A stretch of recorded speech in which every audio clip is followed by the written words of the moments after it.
Hello दोस्तों, नमस्कार। आप लोग का ऑल इंडिया स्टडी में स्वागत है। आप लोग कैसे कैसे हैं? अच्छे होंगे। आइए आज हम पढ़ेंगे टॉपिक नंबर 1 बाल विकास का। इसमें कुल बाल विकास में 10 टॉपिक है। 10 टॉपिक से 15 नंबर का क्वेश्चन आता है। तो आज हम टॉपिक नंबर 1 पढ़ेंगे। इसी तरह 10 दिन में 10 टॉपिक को कवर कर लेंगे, ठीक ना। उसके बाद समावेशी शिक्षा का पढ़ेंगे, फिर एनईपी पढ़ेंगे, ठीक ना। तो आइए आज देखते हैं बाल विकास का टॉपिक नंबर 1, बाल विकास का अवधारणा कैसे है, ठीक ना। तो प्रश्न नंबर 1 देखते हैं, विकास की सही प्रकृति कौन सी है। तो देखिए, हम बताए हैं एकदम हल करने का तरीका यही होता है। जैसे निगेटिव शब्द है, जैसे केवल आ गया तो केवल को हम क्या करते हैं, काट देते हैं, ठीक ना। तो केवल हो जाएगा, कट जाएगा। तो देखिए ऑप्शन नंबर ए जो है केवल गुणात्मक परिवर्तन। तो गुणात्मक केवल की बात नहीं होती है, केवल शारीरिक परिवर्तन ये भी नहीं होगा। केवल आ गया अस्थायी प्रक्रिया, ये भी नहीं होगी। तो इसका जो सही आंसर हो जाएगा जीवन भर चलने वाली सतत प्रक्रिया। क्योंकि जो विकास होता है एक सतत प्रक्रिया होती है, जन्म से लेकर के मृत्यु तक चलती रहती है, ठीक ना। जो विकास होता है यह सिर्फ केवल शरीर तक सीमित नहीं रहता है, बल्कि यह भावात्मक, सामाजिक और संज्ञानात्मक और नैतिक सभी क्षेत्रों में होता है, ठीक ना। यह जो होता है गर्भाधान से मृत्यु तक चलता रहता है, इसलिए इसे हम क्या बोलते हैं, लाइफ लॉन्ग प्रोसेस, ठीक ना। जैसे बच्चे के अनुभव, वातावरण और शिक्षा, समाज सभी कारकों इसमें क्या होते हैं, शामिल होते हैं विकास को बढ़ाने के लिए। अब अगला क्वेश्चन देखते हैं, प्रश्न नंबर 2, विकास उल्टा नहीं हो सकता, यह किस सिद्धांत का उदाहरण है। तो ऑप्शन नंबर ए विकास असमान है, बी विकास अपरिवर्तनीय है, और सी विकास स्थिर है, और डी विकास धीमा है। तो देखिए इसमें क्या होता है कि विकास अपरिवर्तनीय होता है, ठीक ना। क्योंकि अपरिवर्तनीय इसलिए होता है जब बच्चा जो है एक बार जब सीख लेता है जो, वह फिर दोबारा वह उसको खोता नहीं है। अब कैसे, जैसे बच्चा एक बार बोलना सीख लेगा तो कभी उसको भूलेगा नहीं। जैसे पापा मम्मी बोलना सीख लिया तो क्या उसको भूल जाएगा, फिर कहेगा, फिर नहीं बोल पाएगा, ऐसा तो है नहीं। अब वो सीख लिया तो बोलेगा ही हमेशा, ठीक ना। तो इसका सही आंसर हो जाएगा ऑप्शन नंबर बी। अब अगला क्वेश्चन देखेंगे, प्रश्न नंबर 3, बच्चा पहले पूरे हाथ से पकड़ना सीखता है और फिर उंगलियों से पकड़ना, यह कौन सा सिद्धांत है। तो ऑप्शन नंबर ए सामान्य से विशेष, बी है विशेष से सामान्य, सी है सेफलोकॉर्डल, और डी है उल्टा विकास। तो देखिए जो इसमें क्या होता है, जब बच्चा पहले पूरे हाथ से पकड़ता है फिर धीरे धीरे उंगलियों से पकड़ना स्टार्ट करता है, तो यह जो होता है सामान्य से विशेष की ओर जाता है, ठीक ना। इसका जो सही आंसर हो जाएगा ऑप्शन नंबर ए सामान्य से विशेष की ओर। क्योंकि इसमें क्या होता है कि बच्चा पहले मोटा कार्य करता है, ठीक ना, फिर बाद में सूक्ष्म कौशल विकसित उसके अंदर होने लगता है। जैसे आप समझ लीजिए, अगर कोई पेन है, पेन को दोगे तो बच्चा कैसे पकड़ता है, पूरे हाथ से पकड़ता है ना, पूरे हाथ से पकड़ेगा। ये तो है ना कि दो उंगली से पकड़ेगा, पूरे हाथ से पकड़ेगा, फिर धीरे धीरे वो क्या करने लगता है, उंगलियों से पकड़ने लगता है, ठीक ना। कोई भी वस्तु है, दो तो बच्चा पूरा एक सोचेगा एक ही बार में सब पकड़ ले हाथ से, फिर धीरे धीरे सूक्ष्म कार्य करना स्टार्ट करता है, ठीक ना। तो अगला क्वेश्चन देखते हैं, प्रश्न नंबर 4 देखेंगे,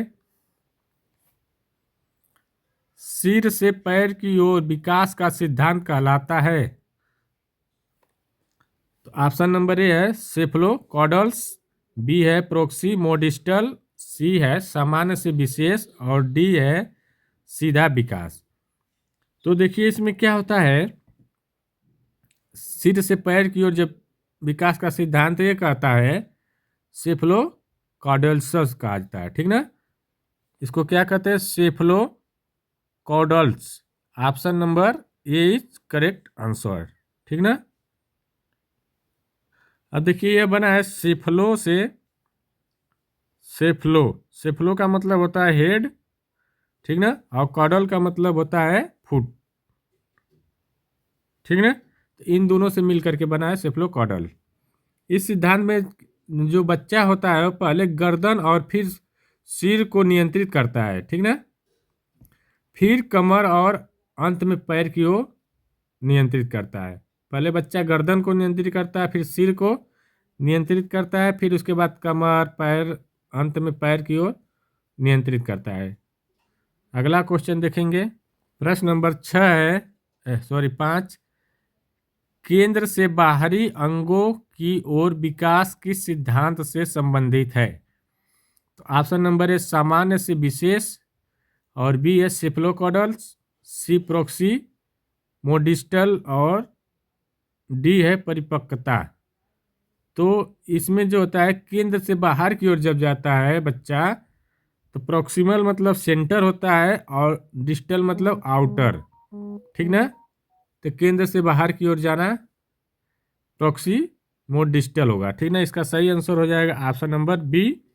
जैसे क्या होता है कि बच्चा पहले शरीर के केंद्र को चलाने में सक्षम होता है, फिर बाद में हाथ, पैर और उंगलियों को चलाता है, ठीक ना। प्रश्न नंबर 6 है, विकास की गति कैसी होती है? तो ऑप्शन नंबर ए हमेशा समान, बी है आयाम के अनुसार असमान, सी है हमेशा तेज, और डी है हमेशा धीमी। तो जो विकास की गति होती है वह आयाम के अनुसार असमान होती है, ठीक ना। तो इसका सही आंसर हो जाएगा ऑप्शन नंबर बी। अब कैसे? जैसे भावात्मक, सामाजिक और भाषा, शारीरिक सभी विकास अलग अलग गति से होते हैं, ठीक ना। जैसे उदाहरण के लिए हम बता देते हैं, कुछ बच्चे जल्दी बोलते हैं और लेकिन देर से चलना सीखते हैं। कह रहा है कि कुछ बच्चे बहुत जल्दी बोलने लगते हैं लेकिन देर से चलते हैं, कुछ बच्चे क्या करते हैं, जल्दी चलते हैं, देर से बोलते हैं, ठीक ना। क्या यह आयाम के अनुसार ही असमान होता है, ठीक ना। प्रश्न नंबर 7 देखेंगे। विकास का पूर्व निर्धारण क्रम किससे प्रभावित होता है? तो option number A school, B है शिक्षा, और सी आनुवंशिकता, और डी दंड। तो देखिए जो विकास का जो क्रम होता है वह आनुवंशिकता से होगा, ठीक ना। इसका जो सही आंसर हो जाएगा ऑप्शन नंबर सी। आनुवंशिकता से कैसे? जो आनुवंशिकता होता है बच्चे की ऊंचाई, रंग, परिपक्वता और बुद्धि का आधार तय करती है, ठीक ना। अगर पिता उसका गोरा है तो बच्चा भी गोरा होगा। ज़्यादा से ज़्यादा परिस्थितियों में यही होता है। और पिता का बुद्धि तेज है तो बच्चे की भी बुद्धि क्या होगी? तेज होगी, ठीक ना। और वो लंबा है पिता तो लंबा बच्चा भी होगा। बच्चा जो होता है किसी भी क्रम में कौशल विकसित करता है, ठीक ना। यह जन्मजात गुणों पर भी आधारित होता है। पिता अगर बड़ी नौकरी कर रहा है तो बच्चा भी, उसका दिमाग भी तेज होगा, वो भी वही बड़ा ही करना चाहेगा, ठीक ना। अगला क्वेश्चन देखते हैं, प्रश्न नंबर 8। दो बच्चों की क्षमताओं में अंतर किस सिद्धांत को दर्शाता है? तो ऑप्शन नंबर ए समान विकास, बी है व्यक्तिगत विभिन्नता, और सी असमान गति, और डी परिपक्वता। तो देखिए जो जब दो बच्चों की क्षमताओं की बात होती है उसमें अंतर की बात होती है, तो क्या होता है कि बच्चे उम्र एक जैसी हो सकती है पर उसका विकास जो है अलग अलग होता है। जैसे भाषा, सोच, मोटर कौशल, व्यक्तित्व सब में फर्क होगा ही, ठीक ना। भले जन्म एक ही दिन मतलब हुआ है, लेकिन उसके सोच में, भाषा में और कम मोटर कौशल में, खेलने में, सब में फर्क आता है, ठीक ना। तो इसलिए यह हो जाएगा व्यक्तिगत विभिन्नता। ऑप्शन नंबर 20 करेक्ट आंसर हो जाएगा। ठीक, अगला क्वेश्चन देखेंगे। प्रश्न नंबर 9 है, विकास और वृद्धि के संबंध में सही कथन कौन सा है?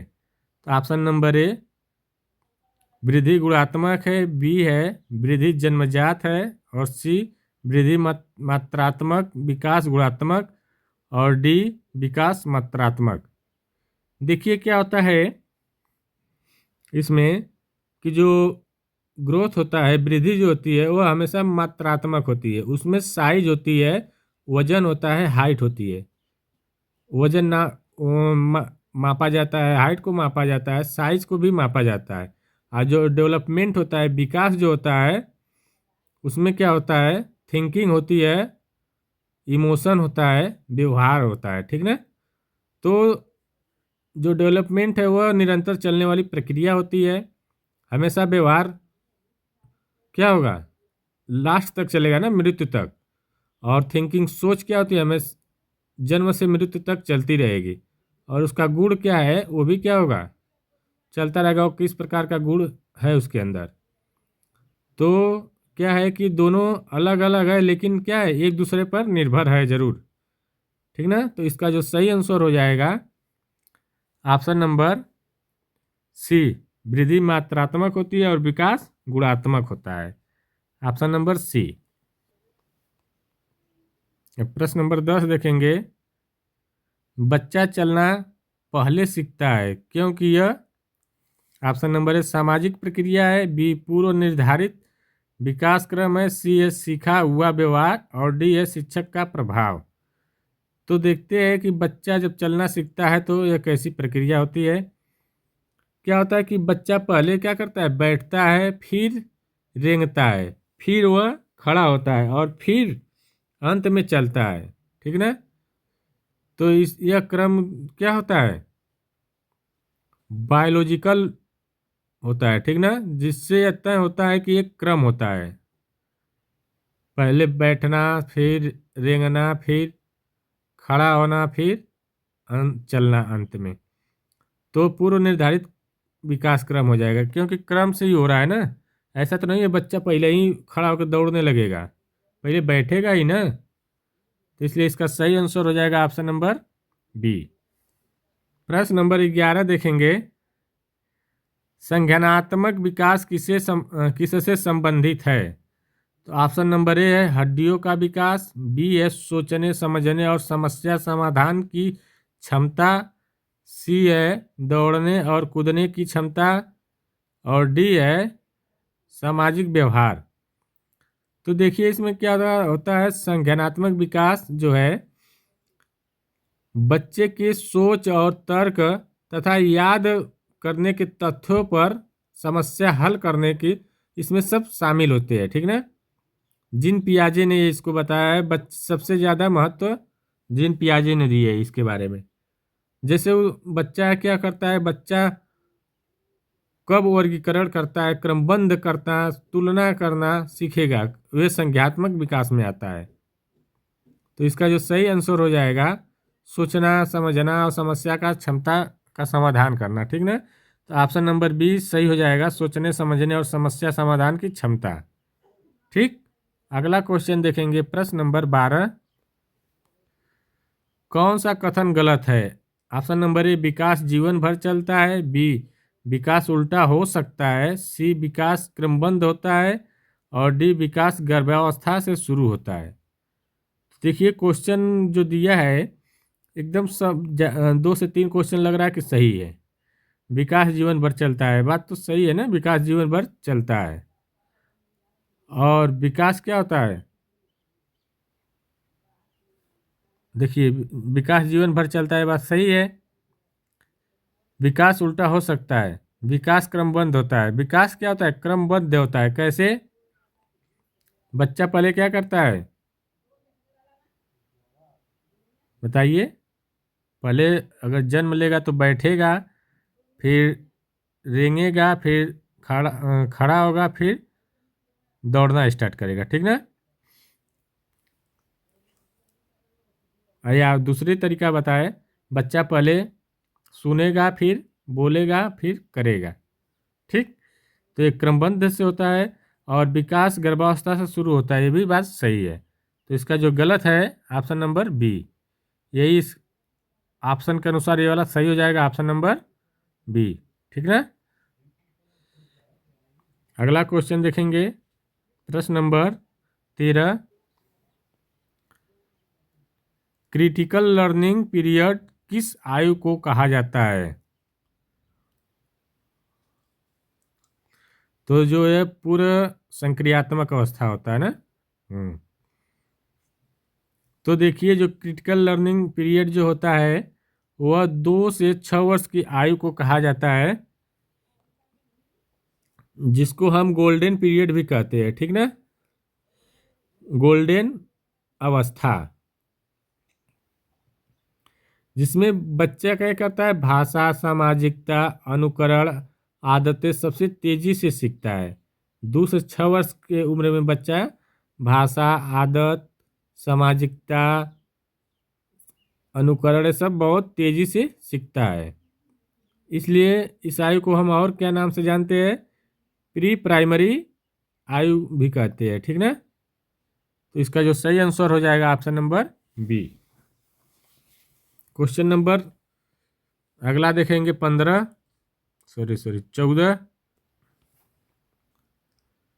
भाषा विकास पर सबसे ज़्यादा प्रभाव किसका होता है?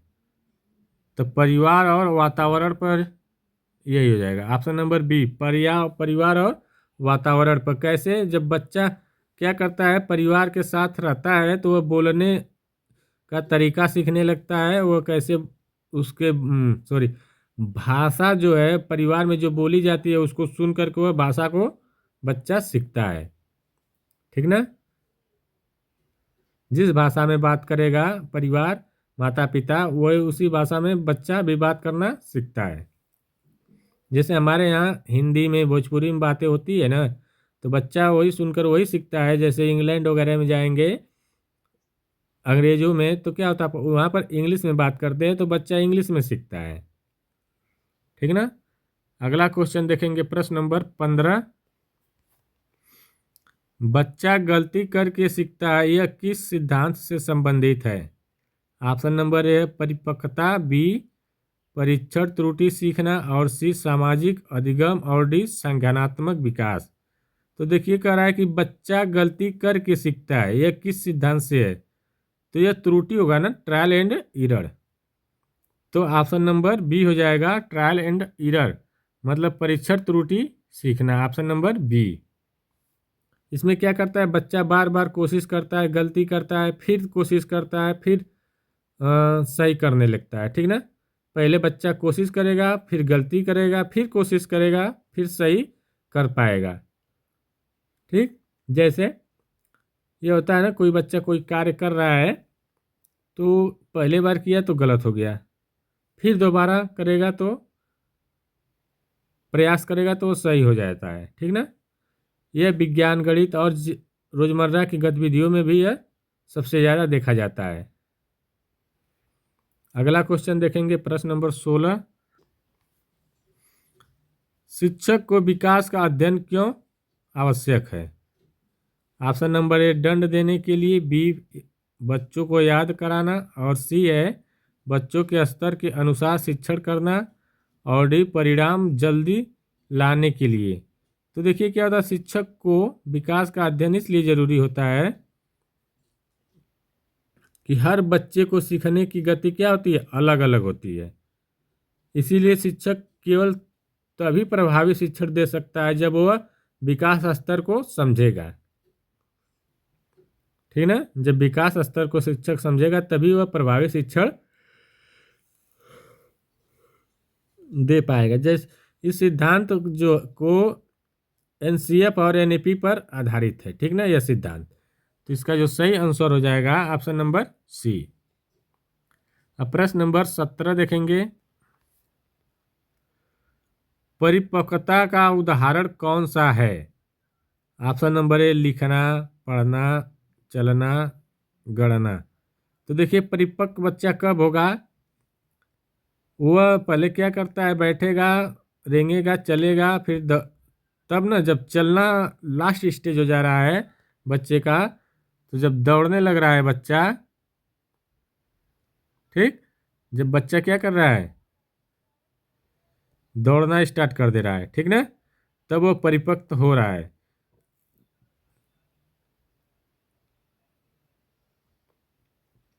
तो इसका जो सही आंसर हो जाएगा ऑप्शन नंबर सी, चलना। प्रश्न नंबर 18 देखेंगे, परिपक्वता और अधिगम का मुख्य अंतर क्या है। तो ऑप्शन नंबर ए है परिपक्वता सामाजिक है, बी जो है अधिगम जन्मजात है, और सी परिपक्वता जैविक और अधिगम अनुभव पर आधारित है, और डी करा दोनों समान है। देखिए जो परिपक्वता होता है वह जैविक होता है, जन्मजात होता है, ठीक ना, और जो अधिगम होता है वह पर्यावरण अभ्यास और अनुभव से सीखा जाता है। तो इसका जो सही आंसर हो जाएगा ऑप्शन नंबर सी हो जाएगा, ठीक ना। अगला क्वेश्चन देखेंगे, प्रश्न नंबर 19, यदि बच्चा विकास स्तर के अनुसार नहीं सीख पा रहा, शिक्षक क्या करे। ऑप्शन नंबर ए डांटे, बी है कमजोर घोषित करे, सी है विकास स्तर के हिसाब से कार्य दे, और डी माता पिता को दोष दे। तो देखिए इसमें क्या होता है कि जब विकास स्तर बच्चा का कमजोर है, वो नहीं जल्दी सीख पा रहा है, तो उसको बच्चा को क्या करना चाहिए, उसके विकास स्तर के हिसाब से थोड़ा थोड़ा काम देना चाहिए, जिससे बच्चा आसानी से सीख सके। शिक्षक को बच्चे के स्तर पर उतर करके पढ़ाना चाहिए, ठीक ना। चाइल्ड सेंटर लर्निंग होता है ना, छात्र केंद्रित शिक्षण, उसी पर। तो इसका जो सही जवाब हो जाएगा ऑप्शन नंबर सी। प्रश्न नंबर 20 है, व्यक्तिगत विभिन्नता कब शुरू होती है। देखिए किशोरावस्था में, बी है जन्म के बाद, सी गर्भावस्था, डी विद्यालय। जो व्यक्तिगत विभिन्नता होती है वो गर्भावस्था में ही वो शुरू हो जाती है, ठीक ना, क्योंकि जब बच्चा गर्भावस्था में होता है तो उसके मानसिक गुण, शारीरिक, दिमाग और सोच सभी गर्भ में ही विकसित होना शुरू हो जाती है। तो इसका जो सही आंसर हो जाएगा ऑप्शन नंबर सी, गर्भावस्था में। गर्भ से ही बच्चे का विकास शुरू हो जाता है, तो इसलिए व्यक्तिगत विभिन्नता वहीं से स्टार्ट हो जाती है। अब प्रश्न नंबर 21 देखेंगे, पर्यावरण का प्रभाव कौन दर्शाता है। त्वचा का रंग, आँख का रंग, प्रकाश, बच्चा किस प्रकार बोलता है, और डी ऊंचाई। तो देखिए क्या होता है, पर्यावरण का जो प्रभाव होता है मेन रूप से, मुख्य रूप से बच्चा किस प्रकार बोलता है उस पर उस चीज को दर्शाता है, ठीक ना। तो ऑप्शन नंबर सी हो जाएगा। जैसे भाषा पूरी तरह वातावरण का परिणाम है, ठीक ना, यह क्या होता है, हेरिडिटी पर निर्भर नहीं होता है, ठीक ना। भाषा जो है हेरिडिटी पर निर्भर नहीं होता है, वातावरण पर निर्भर होता है। जैसे भोजपुरी जहाँ बोली जाती है उस वातावरण में रहेंगे तो आप भोजपुरी बोलेंगे, इंग्लिश जहाँ बोली जा रही है उस वातावरण में रहेंगे तो वहाँ पर इंग्लिश बोलना स्टार्ट कर देंगे, ठीक ना। तो वही कहने का मतलब है क्वेश्चन का। अब क्वेश्चन नंबर 22 देखेंगे, बच्चा स्कूल में शर्माता है, यह किस विकास का हिस्सा है। ऑप्शन नंबर ए भावात्मक, बी भाषा, सी सामाजिक, और डी है संज्ञानात्मक। तो जो बच्चा क्या करता है, जब स्कूल में शर्माता है तो यह जो है सामाजिक की बात हो रही है, ठीक ना। तो इसका जो सही आंसर हो जाएगा सामाजिक। जैसे सामाजिक विकास में क्या होता है, संकोच, मित्रता, प्रतिस्पर्धा और सहयोग जैसे गुण आते हैं इसी में, ठीक ना, सामाजिक विकास में। अब प्रश्न नंबर 23 देखेंगे, विकास निरंतर है, यह जो कह रहा है विकास निरंतर है का अर्थ क्या है। कहने का मतलब है जब निरंतर है तो विकास एक बार शुरू हो जाता है तो चलता रहता है जीवन भर। तो विकास क्या होता है, पूरे जीवन चलता है। Option number C is correct answer हो जाएगा। अब प्रश्न नंबर 24 देखेंगे। बच्चे वातावरण देखकर सीखते हैं, यह क्या है? तो जब वातावरण की बात आ गई तो यह अनुकरण अधिगम भी होगा, क्योंकि उसमें सीखते हैं। सामाजिक सीखना ये भी हो जाएगा, और प्रेक्षण अधिगम ये भी हो जाएगा। तो इसका जो सही आंसर हो जाएगा ऑप्शन नंबर डी। प्रश्न नंबर 25। बच्चा बाएं हाथ से लिखता है, यह किसका उदाहरण है? जब बाएं हाथ से बच्चा लिख रहा है तो यह क्या हो जाएगा? कोई बच्चा दाहिने हाथ से लिखता है, कोई बाएं हाथ से लिखता है। तो क्या भाषा की बात है, परिपक्वता की है, या व्यक्तिगत विभिन्नता होती है, या सामाजिक विकास? तो देखिए, कोई बच्चा पहले दाहिने से लिखता है, कोई बाएं से लिखता है, तो ये क्या हो जाएगा? व्यक्तिगत विभिन्नता में आ जाएगा। इसका जो सही आंसर हो जाएगा व्यक्तिगत विभिन्नता। प्रश्न नंबर देखेंगे अब 26। निम्न में कौन सा विकास आयाम नहीं है? ऑप्शन नंबर ए है शारीरिक, बी संज्ञानात्मक विकास, और सी सामाजिक, और डी आध्यात्मिक। देखिए, शारीरिक विकास होता है, संज्ञानात्मक विकास भी होता है, और सामाजिक विकास भी होता है। आध्यात्मिक विकास नहीं होता है। तो इसका जो सही आंसर हो जाएगा ऑप्शन नंबर डी हो जाएगा। आप प्रश्न नंबर 27। बच्चा माता पिता की भावनाएं समझने लगता है, यह किस प्रकार का विकास है? तो यह जो है भावात्मक विकास हो जाएगा, क्योंकि उसकी माता पिता का क्या हो रहा है, भावना को समझ रहा है। ठीक ना। अब प्रश्न नंबर 28 देखेंगे। बच्चा समस्या हल करने की क्षमता कब सीखता है? तो जो समस्या को हल करने की जो क्षमता है, वह जब सीखने लगता है, वह संज्ञानात्मक विकास में जब सभी विकास को पूर्ण करने लगता है, तो बच्चा उसको सीखने लगता है। ठीक ना। अगला क्वेश्चन प्रश्न नंबर 29 देखेंगे। ऑब्जेक्ट परफॉर्मेंस किस आयु में होता है? तो जो ऑब्जेक्ट परफॉर्मेंस होता है, यह 8 से 12 माह में स्टार्ट हो जाता है। इसका जो सही जवाब है 8 से 12 माह में। पियाजे के अनुसार जो है सेंसरी मोटर स्टेज जो है 0 से 2 वर्ष तक होता है। ठीक ना। बच्चा समझता है, जो बच्चा है वो समझता है कि वस्तु न दिखने पर भी उसका अस्तित्व में है। ठीक ना। जैसे बच्चा छोटा रहता है तो वो पहले वस्तु देखता है, फिर वस्तु नहीं रहती है तो उसको हम बताते हैं कि वो, जैसे बॉल है तो बॉल के बारे में बताते हैं,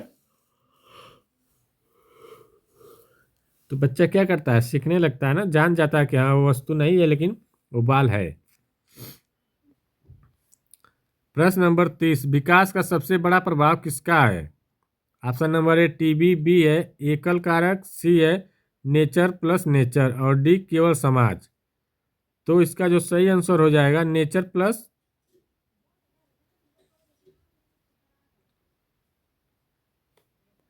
नर्चर। ठीक ना। ऑप्शन नंबर सी सही हो जाएगा, नेचर प्लस नर्चर। प्रश्न नंबर 31 है। बच्चा व्यवहार में अचानक बदलाव दिखाए, शिक्षकों को क्या होता है? कारण जानना चाहिए। जब अचानक व्यवहार दिखाने लगता है, बच्चा व्यवहार में परिवर्तन करने लगता है, तो शिक्षक को उसका कारण जानना चाहिए। ठीक ना। जैसे व्यवहार परिवर्तन में भावात्मक, सामाजिक या शारीरिक समस्या हो सकती है। ठीक ना। व्यवहार जब परिवर्तन करेगा तो भावात्मक, शारीरिक या पारिवारिक समस्या हो सकती है। तो शिक्षक को संवेदनशील होना चाहिए कि इसका कारण का पता लगाए। तो इसका सही आंसर हो जाएगा कारण जानना चाहिए, ऑप्शन नंबर सी। प्रश्न नंबर 32। बच्चा सामाजिक नियम कब सीखता है? तो ऑप्शन नंबर ए शैशवावस्था में, बी प्रारंभिक बाल्यावस्था में, सी किशोरावस्था में, और डी वयस्कता में, वयस्क में। ठीक ना। तो देखिए, प्रारंभिक बाल्यावस्था में बच्चा सामाजिक नियम सीखना शुरू हो जाता है, जो 3 से 6 वर्ष की उम्र होती है। इसमें बच्चा क्या करता है, सामाजिक नियमों को जानने लगता है। प्रश्न नंबर 33 है, मोटर विकास किन पर निर्भर करता है? तो ऑप्शन नंबर ए पोषण, बी अभ्यास, सी पर्यावरण, डी सभी पर। तो यह क्या करता है? सभी पर निर्भर करता है, ऑप्शन नंबर डी। जैसे मोटर, इसके विकास का मतलब ये होता है मांसपेशी प्लस दिमाग और वातावरण और अभ्यास से मिल करके उसका विकास होता है, ठीक ना। प्रश्न नंबर 34, रीडनेस किस पर निर्भर करता है? ऑप्शन नंबर ए परिपक्वता पर, बी पर्यावरण, सी अभ्यास और डी सभी पर। तो जो रीडनेस होता है यह तीनों पर निर्भर करता है, तो इसका जो सही आंसर हो जाएगा ऑप्शन नंबर डी। प्रश्न नंबर 35 है, बच्चे में सर्वोत्तम सीखना किस वातावरण में होता है? तो जो सबसे बढ़िया बच्चा सीखता है वो सहयोगात्मक वातावरण में बच्चा बढ़िया सीखता है, तो इसका सही आंसर हो जाएगा डी। प्रश्न नंबर 36, बच्चे की गलतियों पर शिक्षक का सही व्यवहार कैसा होना चाहिए? तो जब बच्चा गलती कर रहा है तो शिक्षक का जो व्यवहार होना चाहिए रचनात्मक प्रतिपुष्टि होना चाहिए, ठीक ना। तो इसका सही आंसर है रचनात्मक प्रतिपुष्टि, option number C is correct answer. प्रश्न नंबर 37 है, बच्चा पहले क्या सीखता है? तो ऑप्शन नंबर ए बोलना, समझना, दोनों एक साथ कोई नहीं। तो बच्चा पहले क्या करेगा? समझेगा, ठीक ना। तो इसका सही आंसर है बी समझना। प्रश्न नंबर 38, बच्चा दोस्तों के साथ रहना क्यों पसंद करता है? तो ऑप्शन नंबर ए मोटर विकास, बी है सामाजिक विकास, सी है भावात्मक विकास और डी व्यक्तिगत। देखिए जब बच्चा दोस्तों के साथ रहेगा तो समाज में रहेगा ना, तो ये सामाजिक विकास हो जाएगा, ऑप्शन नंबर बी हो जाएगा। प्रश्न नंबर 39 है, हर बच्चा अनूठा है शिक्षण में इसका अर्थ है? तो जो इसका अर्थ होता है विभिन्नता आधारित शिक्षण, मतलब विभिन्नता के कारण यह सब बच्चा अनूठा है, सभी बच्चों में अलग अलग प्रकार का विकास होता है, अलग अलग प्रकार की सोच होती है, अलग अलग प्रकार के गुण होते हैं, ठीक ना। प्रश्न नंबर 40, शिक्षक को बच्चों के विकास के अनुसार कैसा होना चाहिए, ठीक ना। कठिन पढ़ाना चाहिए? नहीं भाई, एक जैसा नियम रखना नहीं, विकासनुकूलन शिक्षण देना चाहिए। केवल वाला आ गया तो गलत काट दो। तो विकासकूलन शिक्षण देना चाहिए, विकास के अनुकूल उसको शिक्षा देना चाहिए। तो option number C correct answer हो गया। तो आइए आज का क्लास समाप्त करते हैं। वीडियो अच्छी लगे चैनल को लाइक शेयर सब्सक्राइब जरूर कर दे। धन्यवाद, नमस्कार। अब मिलते हैं अगली वीडियो के लिए, तब तक के लिए धन्यवाद।